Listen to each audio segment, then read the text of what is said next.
Unsur intrinsik cerita. Bahasa Indonesia, kelas 5 SD. Mari belajar unsur-unsur pembentuk cerita.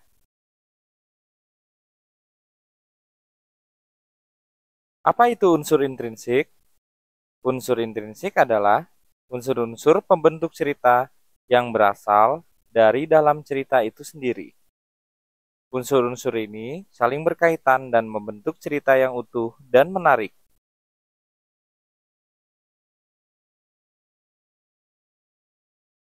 6 unsur intrinsik cerita.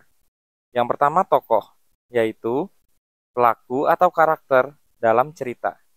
Yang kedua latar, ada tempat, waktu, dan suasana terjadinya cerita.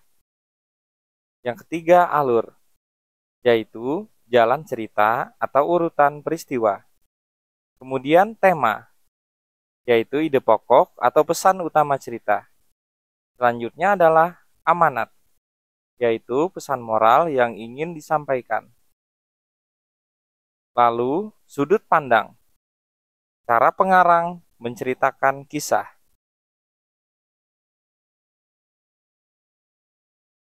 Tokoh dan penokohan. Tokoh utama adalah tokoh yang paling penting dalam cerita. Tokoh tambahan, yaitu tokoh pendukung yang membantu jalannya cerita.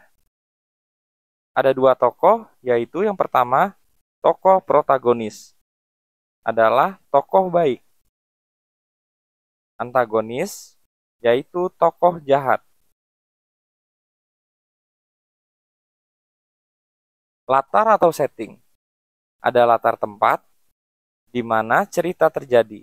Contohnya, di sekolah, di hutan, di rumah. Latar waktu, kapan cerita terjadi. Contoh, pagi hari, zaman dahulu, musim hujan. Latar suasana, bagaimana suasana cerita. Contohnya menegangkan, gembira, dan sedih. Latar sosial, keadaan masyarakat dalam cerita.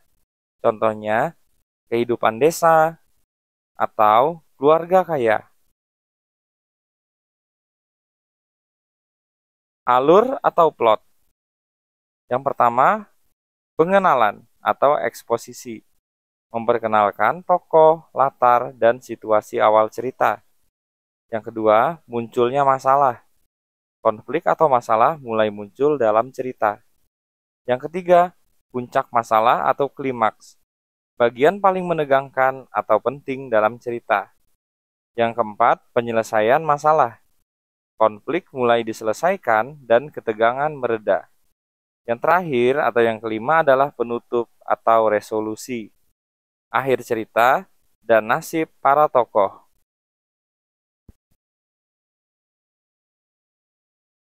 Tema dan amanat. Tema adalah ide pokok atau gagasan utama yang ingin disampaikan pengarang. Contoh tema, persahabatan, keluarga, kejujuran, kerja keras, cinta tanah air. Amanat adalah pesan moral atau pelajaran hidup yang ingin disampaikan kepada pembaca.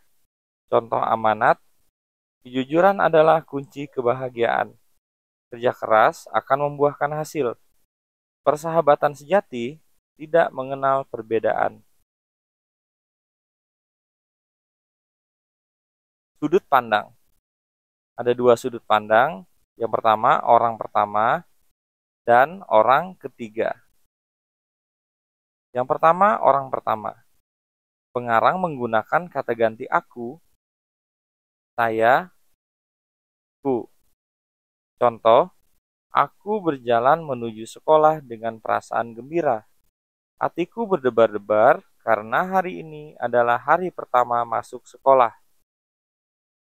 Orang ketiga, pengarang menggunakan kata ganti dia, mereka, atau nama tokoh. Contohnya, Budi berjalan menuju sekolah dengan perasaan gembira. Hatinya berdebar-debar karena hari ini adalah hari pertama masuk sekolah. Contoh analisis cerita. Si Kancil dan Buaya. Tokohnya adalah si Kancil, protagonis, buaya, antagonis. Latarnya, latar tempat di tepi sungai. Latar waktu, siang hari. Suasana, menegangkan. Alurnya, kancil ingin menyeberang, lalu bertemu buaya, kemudian menipu buaya, dan yang terakhir berhasil menyeberang. Temanya, kecerdikan mengalahkan kekuatan. Amanatnya, gunakan akal sehat untuk mengatasi masalah. Sudut pandang, orang ketiga, si kancil, dan buaya. Latihan menganalisis. Tugas, analisis cerita favoritmu. Pilih cerita. Pilih cerita yang kamu sukai. Misalnya dongeng, fabel, atau cerita pendek. Identifikasi, temukan 6 unsur intrinsik dalam cerita tersebut. Tulis, buat analisis lengkap seperti contoh sebelumnya. Yang harus dianalisis, yang pertama, tokoh utama dan tambahan. Latar tempat, waktu dan suasana, urutan alur cerita, tema atau ide pokok, amanat atau pesan moral, dan sudut pandang yang digunakan. Ada beberapa tips menganalisis cerita. Yang pertama, baca cerita dengan teliti. Baca cerita lebih dari satu kali untuk memahami detail. Perhatikan setiap kalimat dan dialog tokoh. Yang kedua, catat hal penting. Tulis nama tokoh, tempat, dan peristiwa penting. Buat catatan kecil saat membaca. Yang ketiga, pahami pesan cerita. Pikirkan pelajaran apa yang bisa diambil dari cerita. Tanyakan apa yang ingin diajarkan pengarang. Kemudian yang keempat, gunakan kata-kata sendiri. Jelaskan unsur intrinsik dengan bahasamu sendiri. Jangan hanya menyalin kalimat dari cerita. Selamat, kamu sudah belajar unsur intrinsik cerita. Sekarang kamu tahu 6 unsur intrinsik, yaitu tokoh, latar, alur, tema, amanat, dan sudut pandang. Cara menganalisis cerita dengan sistematis, membedakan protagonis dan antagonis, menemukan tema dan amanat dalam cerita. Terus berlatih menganalisis cerita favoritmu. Sekian video kita kali ini, semoga bermanfaat dan sampai jumpa lagi.